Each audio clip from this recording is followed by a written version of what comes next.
Добрый вечер. А теперь о главном. Президент Садыр Джапаров посетил вчера Сочи и в резиденции Бочаров-Ручей встретился с российским президентом Владимиром Путиным. Обращаясь к журналистам перед началом переговоров, Путин заявил, что пограничные вопросы между Таджикистаном и Кыргызстаном должны решаться только мирным путем, и Москва приложит для этого все свои усилия. Внимательно очень и с большой тревогой смотрели за ситуацией на таджикско-киргизской границе. Как вы знаете, совсем недавно у нас в Москве был с визитом президент Таджикистана. Мы обсуждали, конечно, и с ним этот вопрос. Позитивно восприняли намерение двух сторон решать все спорные вопросы подобного рода в ходе переговоров. Уверен, что эта цель может быть достигнута именно таким способом. Ну и на дневной войны 29 апреля, сразу после и сейчас все говорят, что подобные вопросы должны решаться мирным путем. Однако почему тогда таджикская регулярная армия нарушила государственную границу, вторглась на территорию Кыргызстана и стреляла в мирных жителей? И как раз в этот день в Душанбе проходила встреча секретарей совбезов ОДКБ, и никто там о происходящей войне ни словом не обмолвился. Никакие другие государственные лица принимать какие-либо решения не могут.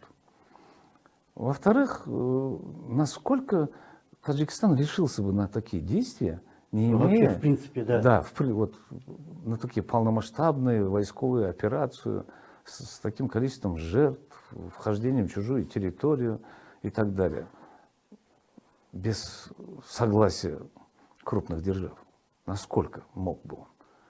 После этой военной агрессии Кыргызстан уволил секретаря своего совбеза Раскельди Мусаева, а его коллеги из России и Таджикистана Николай Патрушев и Насрулло Махмудзада остались при своих должностях. Значит, их молчание на встрече 29 апреля не вызвало никакого раздражения со стороны руководства их государств. В то же время есть сведения, что некоторые структуры в самом Таджикистане были против военной агрессии.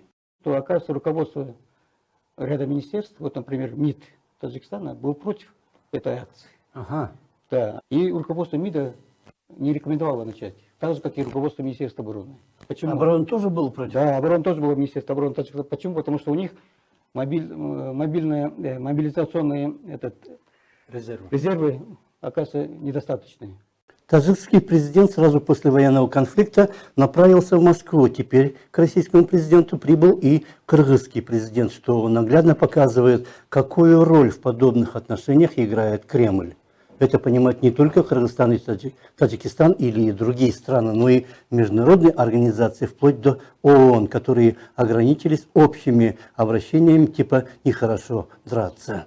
Все, что от нас зависит, мы будем делать для того, чтобы помочь вам в решении этих вопросов. Мы понимаем, что это связано с жизнью конкретных людей, и прежде всего и Кыргызстан, и Таджикистан, они думают о людях, но нужно найти такой способ, чтобы решение всех этих вопросов, чтобы он был долгосрочным и отвечал интересам обеих сторон. К этому мы тоже будем стремиться, всячески будем этому помогать. Больше всего от этого пограничного вооруженного конфликта выиграла Москва.